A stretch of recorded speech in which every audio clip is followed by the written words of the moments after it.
우리 사랑하는 형제자매 성도님들, 지난 한 주간 잘 지내셨습니까? 저도 오늘도 역시 여러분들 기도해 주셔서 이렇게 건강한 몸과 마음으로 하나님 말씀 전하게 돼서 감사하게 생각합니다. 오늘은 2018년 추수감사주일입니다. 추수감사절은 구약의 수장절을 토대로 우리가 1년의 가을거지를 한 후에 드리는 감사의 절기입니다. 유대 달력으로는 7월 15일에서 22일까지, 양력으로 따지면 11월 중순경 7일 동안을 계속해서 나뭇가지로 만든 초막을 광야에 짓고 거기 거하면서 지키는 절기입니다. 이 절기가 되면 유대 모든 백성들은 신분의 높낮이 없이 모두가 한데 모여 잔치를 벌이며 즐거워하고 축복하고 축하하고 행복해합니다. 이 수장절은 본래 타작마당과 포도의 소출, 즉 과일, 올리브 열매 그리고 포도 등을 저장하는 것, 모든 타작물을 저장하는 것을 감사하여 드리는 절기입니다. 다시 말해서 농산물을 창고에다 드리고 수장한 다음에 그것을 기념하여 드리는 절기라는 것입니다. 장막절은 이스라엘 백성들의 광복절이라고 할 수 있는 유월절, 혹은 맥추절이나 성령 강림절이라고 하는 칠칠절, 그것과 더불어 지내온 민족의 3대 절기 중에 하나입니다. 이 기간이 되면 신명기 16장 14절에서 말한 바처럼 절기를 지킬 때는 너의 자녀 그리고 노비, 성중에 거하는 레위인, 객, 고아, 과부와 함께 연락하되라고 말씀하고 있습니다. 온 백성들이 한 곳에 모여서 본인, 자녀, 남녀노비, 또 성중의 객, 고아, 과부, 레위인 모든 신분의 사람들이 각각 자기의 처지를 잊어버리고 함께 모여서 기뻐하고 행복하고 즐거워하며 하나님께 영광을 돌리는 이와 같은 절기라고 할 수 있습니다.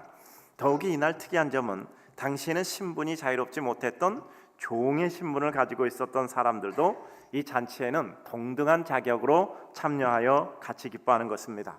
당시에 소외계층으로 여겨졌던 가난한 사람, 기업을 못 얻은 레위인, 과부, 나그네 같은 사람들이 다 모여서 즐거움을 나누었던 것입니다.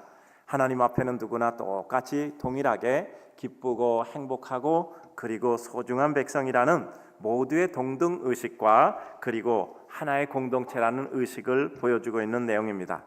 더욱이 이러한 잔치는 일주일이나 지속되어서 하나님께 경배, 하나님을 찬미, 하나님의 은혜에 대한 감사를 나름대로 표현하며 지냅니다. 또 그동안 삶의 달려감을 잠시 멈추고 하나님의 은혜가 얼마나 큰지를 되새겨보는 여유를 찾는 시기이기도 합니다. 또한 이들은 하나님께 감사를 드릴 때 말로만 하지 않고 신명기 16장 16절 17절에 말한 바와 같이 공수, 즉 빈손으로 여호와께 보이지 않고 여호와께서 주신 복을 따라 그 힘대로 하나님께 정성껏 물건을 드리게 되도록 말씀하고 있습니다. 즉 감사라는 것이 우리 삶 속에 표현되어야 함을 가르치곤 있습니다. 이것은 하나님의 직인과 사물을 맡은 투철한 청지기로서의 자각과 더불어 진정한 감사는 하나님이 허락하신 생활 속에 실제로 이루어져야 함을 말씀하고 있는 것입니다.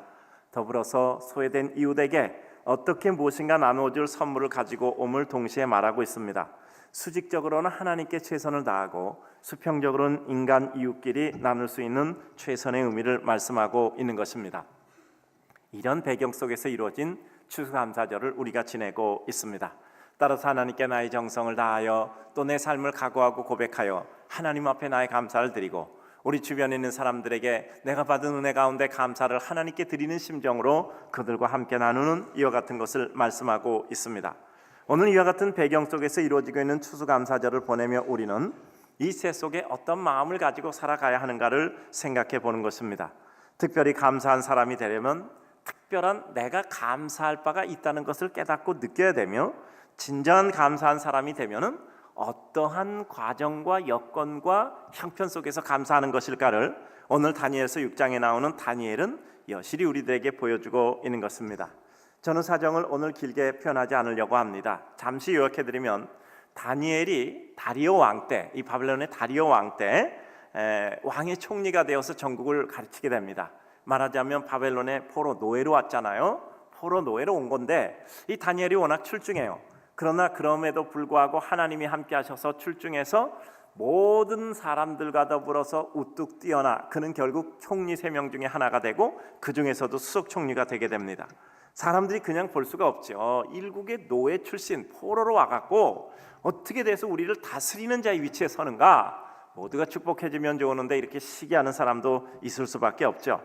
그들의 위치에서 볼 땐 이거 뭐 노예 출신이 와갖고 우리들한테 포로 출신이 와서 우리를 다스린다고 하니까 참 볼 수 없는 이러한 위치라는 것 또한 이해도 할 수 있습니다. 그들은 간책을 꾸밉니다. 다리오 왕이 즉위한 지 얼마 안 돼서 왕권이 아직 굳지 못합니다. 그러니까 왕이요, 왕권을 강하게 세워야 합니다 하고서 이제 앞으로부터 30일 동안 왕이 아닌 다른 사람 혹은 어떤 다른 신에게 절하는 사람은 다 사자굴에 넣는다고 합시다. 그래서 모두가 왕께만 절하고 왕만 높이는 이런 것을 통해서 초세치기의 왕권의 강화를 이루어야 합니다. 다리오가 들으니까 그럴듯하단 말이에요, 이 관신들의 말이. 그래서 거기다가 그 조서에다 어인을 찍어서 금령을 반표한 거죠. 근데 이것은 딱 한 가지잖아요. 다니엘을 잡으려고 한 것입니다. 다니엘은 이 내용을 당연히 듣게 되죠. 그리고 이것이 무엇을 의미하는가를 알았습니다. 왜 다니엘을 잡으려고 할까요?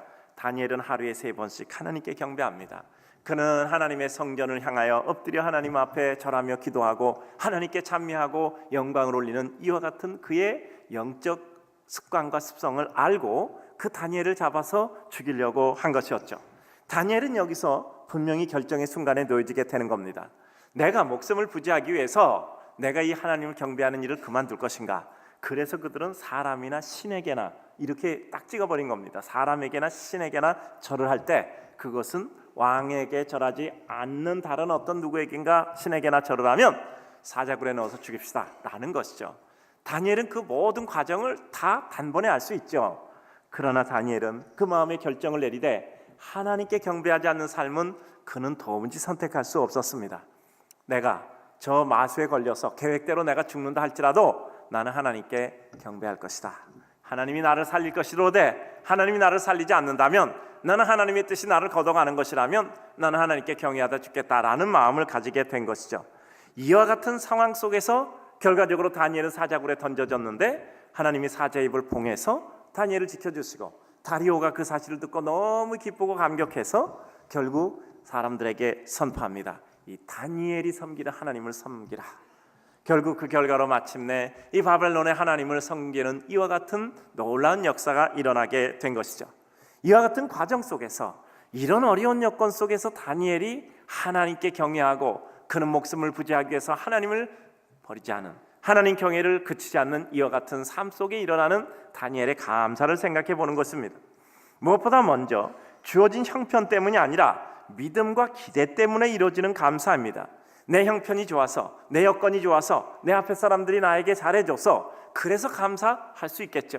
그러나 그와 정반대로 형편과 여건과 상황과 사람들은 내게 감사할 일은 하나도 아니고 내가 마음에 상처받고 어렵고 힘들고 고통스러운데 그래도 내가 어떻게 감사할 수 있는가 하는 것입니다. 인간적으로는 도무지 감사할 수 없죠. 마음의 분기가 일어나잖아요. 왕의 총애를 받고 있는 다니엘을 제거하기 위해서 왕의 마음을 흔들어서 계교를 꾸며서 다니엘을 죽이려고 하는 이와 같은 것들을 볼 때 다니엘은 마음의 분노도 일어나고 정말 그와 같은 상황 가운데 마음에 심한 고통을 느꼈을 것입니다. 그러나 그럼에도 불구하고 사자의 으르렁거리는 이와 같은 모습이 앞으로 다가오는 환영을 보면서도 그는 굽히지 않고 하나님 앞에 하루에 3번씩 주의 성전을 향하여 이와 같이 절하고 또 뿐만 아니라 감사를 드리고 있었던 것입니다. 우리 인간들이 어떤 때 진정한 감사를 드릴까요? 감사할 수 있는 형편과 여건이 아니라 하나님께 대한 기대와 소망 때문에 감사하는 것입니다. 예수님도 형편과 여건이 되는 때가 아니라 하나님께 대한 소망과 기대를 가지고 감사한 적이 여러 번 있습니다. 요한복음 6장 11절을 보면 사람들이 들판에 예수님의 말씀 들으려고 많이 왔는데 그들이 배고픈 걸 압니다. 그러므로 그들을 민망히 여겨서 뭔가를 주고 싶은데 예수님의 손에 들려지는 것은 물고기 2마리 떡 5개밖에 없어요. 소년의 도시락이란 말이요. 그런데 그것을 손에 들고 뭐죠? 하나님 감사합니다. 하나님께 감사의 기도를 드리고 축사하셔서 예수님께서는 그것을 가지고 오병이어의 기적을 일으키셨어요. 5,000명을 먹이고도 12강주리가 남아서 부스러기를 거두는 역사를 이루셨답니다. 아무것도 없는 가운데 단지 손에 들려진 적은 도시락 하나의 분량, 그것을 가지고 감사하여 그 조각을 들고 하나님의 놀라운 역사를 일으키신 것입니다. 작은 것도 감사하고 꿈과 소망이 없어 보이는 상태를 감사하고 하나님 앞에 나아가는 것이죠. 마태복음 11장 21절을 보면 화가 있을진저 고라시나 화가 있을진저 베세다야, 너희에게 행한 모든 권능을 두로와 시돈에서 행했다면 저희가 벌써 베옷을 입고 제에 앉아 회개하였을 것이다 라고 예수님께서 말씀하셨습니다. 한탄하신 거죠. 먼저 그들에게 수많은 선지자들이 왔고 예수님께서 말씀을 전해도 그들은 회개하지 않습니다. 점점 범죄가 다 심해져 가고 죄악이 관영하는 타락하는 모습으로 멸망해 가는 것을 한탄하는 거예요. 그런데 이 가운데도 예수님은 그 한탄 속에서 또다시 감사하고 있습니다. 아버지여, 이것을 지혜롭고 슬기로운 자들에게는 숨기시되 어린아이들에게는 나타나심을 감사합니다. 여기서 어린아이들은 예수님의 제자들을 말할 수가 있죠. 저렇게 아무것도 알지 못하고 무지했던 저런 제자들, 어린아이 같은 사람들에게는 이 복음의 은혜를 나타내게 하셔서 그들로 말미암아 이 복음이 전파되게 될 것을 감사합니다라고 고백하는 겁니다. 정말 수많은 선지자들, 심지어는 예수님 말씀까지도 받아들이지 않는 그들에 대해서도 예수님께서는 그 상황 속에 감사할 수 있는 것은, 그럼에도 불구하고 몇 사람 되지 않는 제자들은 예수님의 말씀을 듣고 따르고 있는 것을 볼 때 그 큰 어려움 속에 작은 소망을 가지고 감사한 것입니다. 예수님께서는 그 제자들이 앞으로 어떻게 될 것인가를 바라볼 때 더욱더 감사하셨던 것이죠. 모두가 다 망가져가도, 모두가 다 망해가도 한두 가지 있는 작은 것을 보고 감사하는 것이죠. 그래요, 흥해가는 모든 일들, 망해가는 모든 일들을 볼 때 거의가 망해가도 흥해가는 작은 씨앗을 보고 하나님께 감사하는 것은 하나님께 대한 믿음과 소망과 기대를 이루는 것이죠. 나사로의 무덤을 찾아가서 감사합니다. 요한복음 11장 41절을 보면 돌을 옮겨 놓으니 예수께서 눈을 들어 우러러 보시고 가라사대 아버지여, 내 말 들으신 것을 감사합니다. 가보니까 이미 시체야, 냄새가 나요. 그런데도 불구하고 예수님께서는 감사하고 있잖아요. 왜죠? 시체 냄새나는 상황 가운데서 그는 하나님이 어떤 뜻을 이루신다는 것을 알고 있었기 때문에 기대와 소망을 가지고 감사하는 겁니다. 눈물을 뚝뚝 흘리면서도 감사하는 것입니다. 나사로야, 일어나라. 그리고 풀어놓아 다니게 하라. 냄새나는 나사로를 일어나라고 하실 때 그 나사로가 일어났잖아요. 칭칭 배로 동였으니 풀어놓아 다니게라고 명령하시잖아요. 수도 없어요. 누가복음 22장 17절에서 19절을 보면 제자들에게 마지막 만찬 때 잔을 나눠주시고 또 떡을 나눠주시면서 너희를 위하여 주는 내 몸이라, 이것을 행하여 나를 기억하라, 내 피라, 그리고 기념하라라고 말씀하십니다. 이때 잔을 들어서 사례하시고 하나님께 감사하시고 그리고 하나님 앞에 감사한 마음으로 또 축복하시고 이 백성, 그 제자들을, 그리고 떡과 잔을 나눠주신 겁니다. 죽음 앞에서 죽음을 받아들이기 어려워서 예수님께서는 고통 가운데 절규하시잖아요. 죽음이 고통스럽고 십자가에 못 박히는 것이 괴로워서가 아니라 그와 같은 일을 이룰 수밖에 없는, 이와 같은 죄악의 그와 같은 고통스러운 잔재들에 대해서 예수님은 가슴이 아픈 거잖아요. 그런데도 그 가운데 감사하며 제자들에게 떡과 잔을 주시는 이와 같은 것이라를 말하고 있죠. 진정한 감사는 결국 도무지 감사할 수 없는 상황한테 감사하는 거예요. 사람이 내 마음에 안 들고 사정이 내 마음에 안 들고 여건이 지루하고 답답해도 그럼에도 불구하고 고통 속에서 감사할 수 있는 이유는 뭐죠? 하나님을 보기 때문이죠. 오늘 우리가 읽은 23절에 뭐라고요? 다니엘이 자기 하나님을 의지하였다라는 장면이 나오고 있습니다. 상황을 본 게 아니라, 내 눈앞에 있는 여건을 본 게 아니라 바로 하나님을 바라보았다는 것이죠. 출애굽한 장면 가운데 모세가 10번의 재앙을 내림으로 말미암아 바로가 무릎을 꿇잖아요. 근데 모세가 승승장구하고 백성들이 그 가운데 승승장구해서 좋았겠습니까? 저는 아닐 것 같아요. 그렇게 많은 재앙을 퍼부어도 9번째까지 바로가 벌떡벌떡 일어난단 말이요. 그걸 보면 오히려 그와 같은 능력을 행하는 이와 같은 모세와 이스라엘 백성들이 더욱더 마음의 위축감이 들 것 같아요. 아니, 이런 어려움을 겪고도 벌떡 일어나다니 도대체 바로 저 인생은 무엇인가? 마음의 두려움과 공포가 올 것 같아요. 그럼에도 불구하고 하나님 바라보면서 그들은 하나님께 소망을 두기에 그 일을 끝까지 이룰 수 있었던 것입니다. 가나안 입성도 그래요. 수많은 광야의 좌절을 겪으면서 가나안에 입성할 수 있었던 건 뭐죠? 끝끝내 하나님께서 우리를 들이시리라 하는 거죠. 여러분, 믿음은 뭡니까? 7번 넘어져도 8번 일어나는 것이 믿음이라고 말하고 있는 거죠. 의인은 안 넘어지는 사람이 아니라 7번 넘어져도 8번 일어나는 사람이라는 것입니다. 믿음의 깃발 하나 보고 인간적으로는 아무 보장 없는 그 길을 그들은 가는 것이죠. 가장 최악의 상황 속에서도 하나님 바라보고 믿음의 은혜를 바라보는 것이지요. 여러분, 이 세상에서 제일 좋은 사람이 누구입니까? 자, 따라서 합시다. 끝까지 옆에 있는 사람이죠. 자, 옆에 사람한테 인사합시다. 끝까지 제 곁에 있어 주세요. 여러분, 저는 누가 제일 좋냐 하면요, 끝까지 있어주는 사람이 제일 좋은 것 같아요. 아무리 잘나고 아무리 똑똑하고 아무리 훌륭해도 뭐 조금 있다 가버리면 뭐야, 또 그러고 기껏 같이 있다가 또 가버리면 뭐야. 끝까지 있어주는 사람이 제일 좋은 사람이잖아요. 아닌가 보다.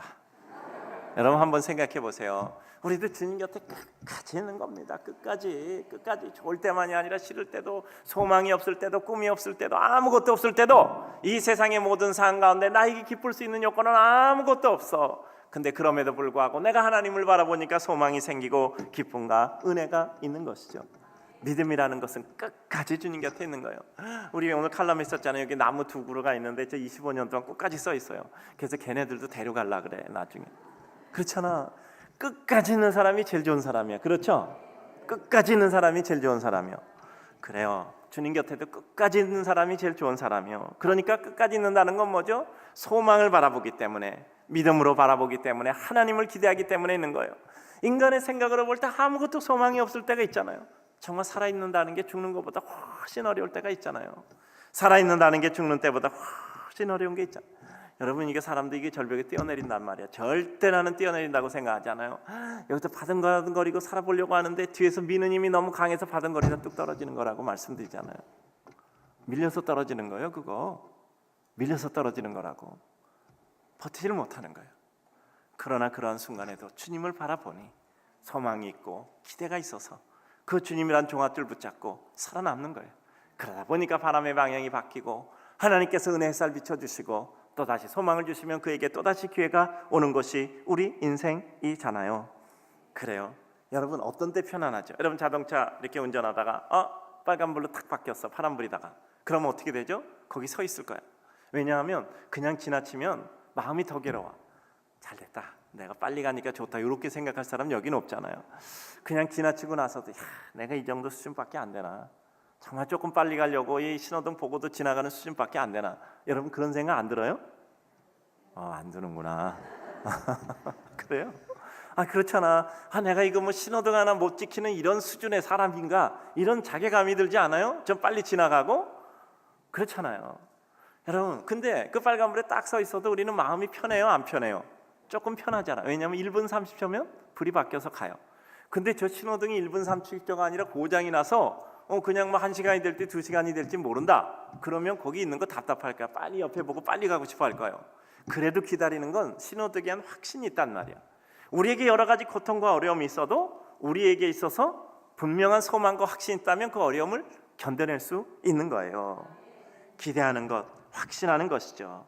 그래요. 우리 삶 가운데 기대와 확신은 놀라운 하나님의 축복이죠.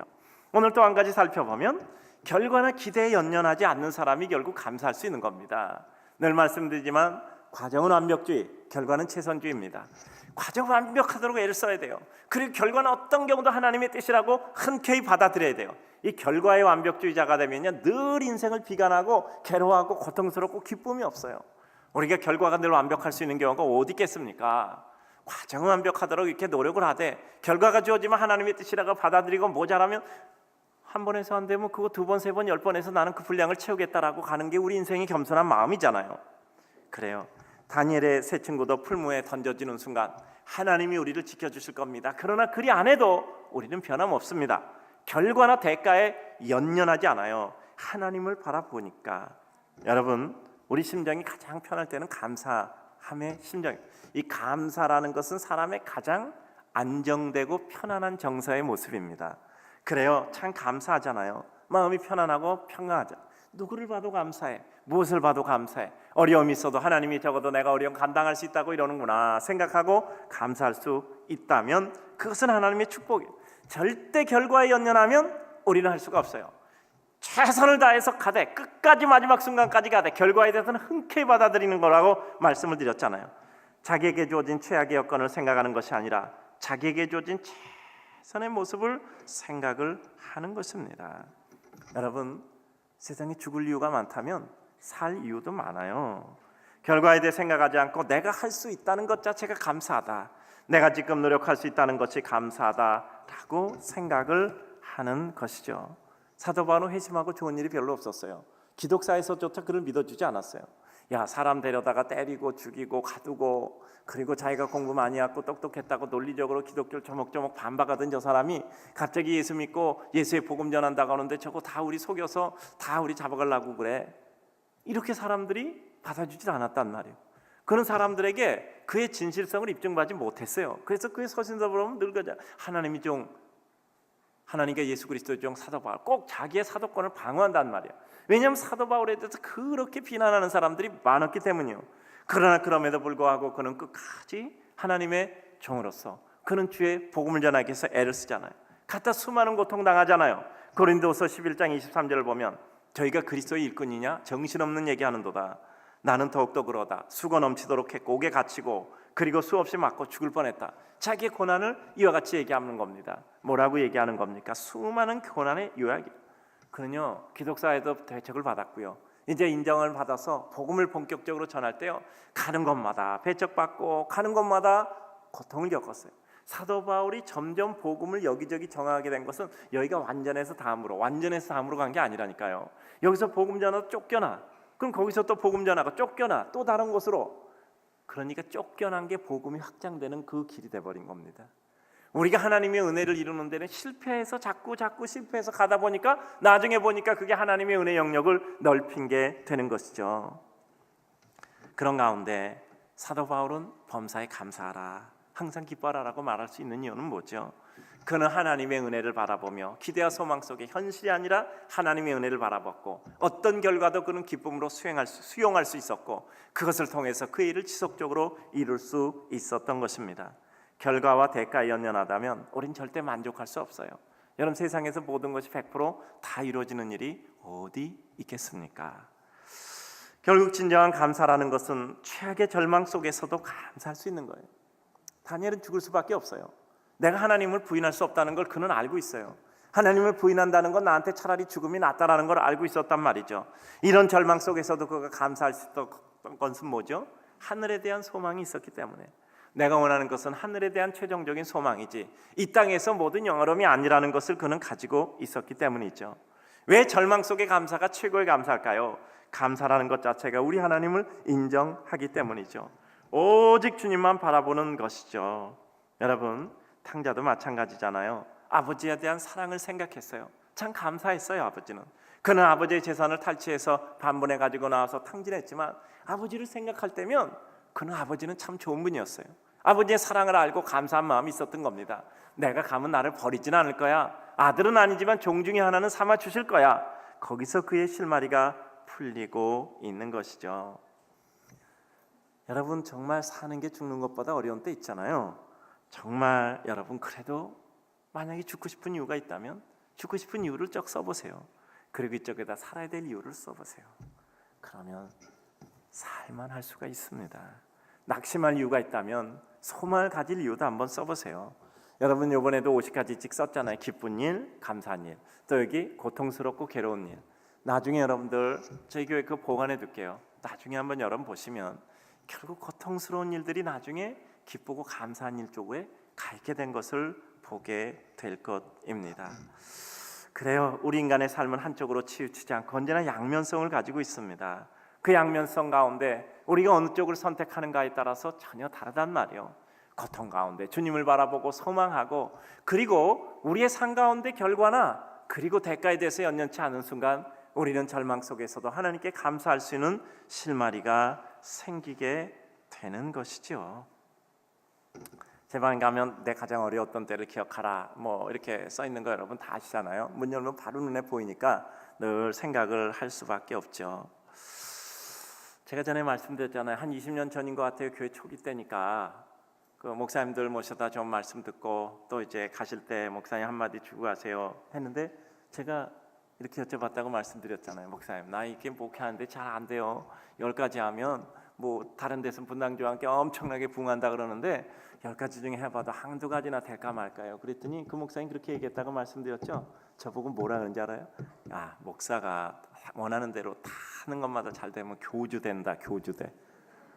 나 그 한마디에 모든 게 다 깨끗이 정리돼 버렸어. 그 한마디에 목사한테 모든 게 다 원하는 대로 목사는 교주 되지 목사가 될 수 있겠어. 그 한마디에 모든 게 다 해결돼 버렸어요. 20년 전인데 여태까지 제게 생생해요. 원하는 대로 다 되면 목사 교주가 돼버리지 목사가 되겠습니까? 그러니까 어려운 것은 당연한 것이고 그것을 통해서 하나님의 뜻을 간구하고 그것을 통해서 은혜를 이루는 게 되잖아요. 제가 전에 어디 갔더니요, 어떤 목사님이 저한테 그러더라고요. 아니 전혀 관계가 없는 목사님인데, 목사님 제가 목사님 칼럼을 본 적이 있습니다. 그러면서 그게 살아야 될 텐데라는 칼럼이었어. 여러분 기억나시는지 모르겠어요. 사람만 있자라는 칼럼이요. 제가 그때 그거 보고 얼마나 울었는지 모릅니다. 제가 다시 마음을 먹었습니다. 그 얘기를 하시더라고. 전혀 모르는 사람인데 참 하나님께서 또 각양의 은혜를 주시는구나. 그럼 사는 게 참 어려울 때가 있어요. 살아있는 게 차라리 살아있지 않는 것보다 더 힘든 때가 있다고요. 그러나 그럼에도 불구하고 절망 속에서 우리는 소망을 가지는 것은 하나님께서 우리 마음에 소망을 주시기 때문이잖아요.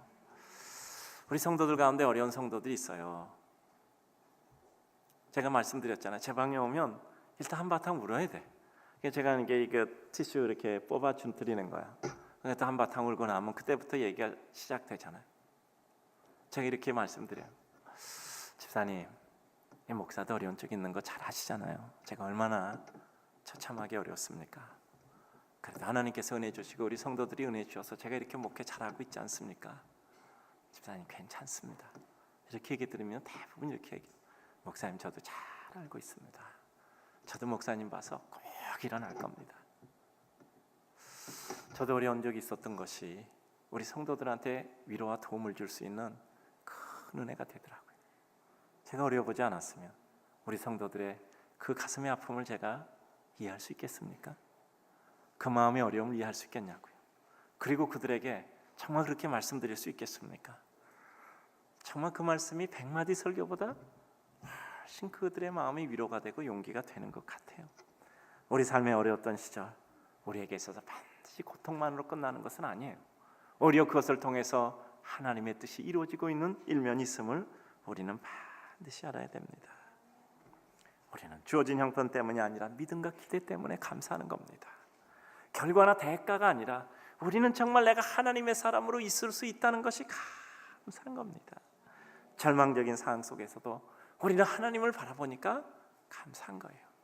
우리의 삶 가운데 가장 어려운 때가 있었다면, 그 어려운 때가 우리 삶의 기준이 된다면 우리는 그 어떤 다른 때도 우리는 기대와 소망을 가질 법한 것이죠. 인생이라는 것은 줄타기잖아요. 한 30m 줄이라고 합시다. 29m 잘 갔어요. 그래도 1m 한 걸음 남겨두고 시청했으면 떨어지는 게 우리 삶이 아닙니까? 인생이란 오르막과 내리막이잖아요. 정상까지 올랐으면 내려오는 일밖에 없는 겁니다. 올라갔으면 아래로 추락하는 게 우리 일이잖아요. 그렇다면 그때 우리는 무슨 생각을 했죠? 올라갔으니 내려오는 거야 라고 생각하면 되는데, 이게 안 되면 우리는 얼마나 고통스러운 것입니까? 수많은 안타깝고 괴롭고 고통스러운 날들 있잖아요. 우리 교회 아주 노래처럼 부른 말이 있죠. 오늘도 따라해 봅시다. 인생 단막극 아닙니다. 잘 돼도 거기에 나댈 필요도 없어요. 곧 다른 장면 나오니까. 아무리 고통스럽고 살만한, 호흡할 만한 기력도 없어도 괜찮아요. 막이 바뀌면 또다시 새로운 무대가 열리니까. 따라서 합시다. 어느 날 문득 들었으면 받습니다. 그래요. 아무 소망 없어도 그래도 어느 날 하나님이 문득 들었으면 돼. 40년을 광야에 묻혀 있어서도, 무지렁이 이와 같은 양치기나 됐어도 그래도 하나님이 들었으시면 어느 날 문득 들어서 그는 놀란 위대한 인물들이 되는 겁니다. 큰일도 없고 놀랄 일도 없다. 다만 처리하면 그뿐이다. 우리 성도들은 어려운 순간순간 이런 말씀을 튀어나오잖아요. 로마서 16장 17절에서 18절 보면 하나님께 감사하라. 본래 죄악의 종이더니 죄에서 해방되어 의의 종이 되었다 라고 고백하고 있습니다. 우리는 죄악의 종인데 하나님의 은혜로 말미암아 의의 종이 되어버렸단 말이에요. 그러면 그것 가지고 감사하는 거예요. 우리는 천국 갈 소망은 있잖아요. 아주 어려울 때 딱 한 가지 떠오르잖아. 그래도 나는 천국은 간다. 그거 붙잡고, 그 동아줄 붙잡고 우리는 다시 일어나는 거잖아요. 제가 어때요? 참 이 목사가 할 수 없다 이런 생각을 가진 데가 있어요. 이 광장에 갔는데 비둘기가 우르르 있더라고요. 근데 그 비둘기를 모으는 법을 제가 알았어요. 거기서 이게 먹이를 이렇게 모이를 팔더라고. 어떤 사람이 그 모이를 사갖고 이렇게 착 뿌려주니까 비둘기가 막 오더라고. 잘 모르시는가 봐요. 이게 모이를 뿌리니까 비둘기가 다. 근데 목사는 할 수 없이 이런 거 보고도 또 이런 생각밖에 못 하더라고. 무슨 생각하겠어요? 그 순간, 내가 성도들에게 은혜의 말씀을 주면 성도들이 다 저렇게 모이겠지. 그러니까 목사 할 수 없는 것 같아. 요 따위 정도의 생각밖에 못 하는 것 같아. 내가 은혜 말씀을 주면 성도들이 다 모이겠지. 근데요, 그 모이 다 먹고 또 다 갚버리더라고. 또 안 주니까, 그 봉지가 다 떨어지니까. 그러니까 또 이런 생각하잖아. 내가 은혜 말씀 줄 수 없으면 다 갚버리겠지. 그러니까 목사는 생각해도 그런 생각밖에 못 하는 거야. 그럼 그 텅 빈 광장에서 망연히 그것을 바라볼 때 얼마나 마음이 허전하겠어. 주님이 그러시잖아. 구름대가 쥐었다가 다 가버리니까 제자들에게 말씀하잖아요. 너희도 가려느냐? 구름대가 쥐었다 흩어가는 사람들처럼 너희도 가려느냐? 그때 베드로가 있잖아요. 영생의 말씀이 여기 있으니 우리가 누게로 가오리까. 근데 그 마음이 허전. 우리 인생이 그런 거 아니야? 우리가 누구에게 뭔가를 줄 수 있고 누구에게 도움될 수 있고 누구에게나 인기 있고 기쁜 사람이 될 때 주변에 사람이 모이겠죠. 그러나 나 힘 떨어지고 가진 거 떨어지고 아무 도움도 줄 수 없고 매력도 잃어버릴 때 우리 곁에 있는 모든 사람들 다 썰물처럼 빠져나가지 않겠습니까? 그때 우리는 어떤 마음 가지고 살아야 될까요? 인생이 공허하다. 그런 마음 가지고 살아가야 될까요? 어찌 보면 빈 광장을 바라보면서도 하나님께서 내게 주셨던 은혜 때도 생각하고, 그리고 이 빈 광장을 바라볼 때 마음이 처절해지는 것이 아니라 오히려 하나님 내게 한때 은혜 주셨음을 감사합니다 고백하는 것, 그리고 그 빈 광장을 바라보면서도 내 마음의 평안을 갖는 것, 그것이 우리 삶의 은혜 아니겠습니까?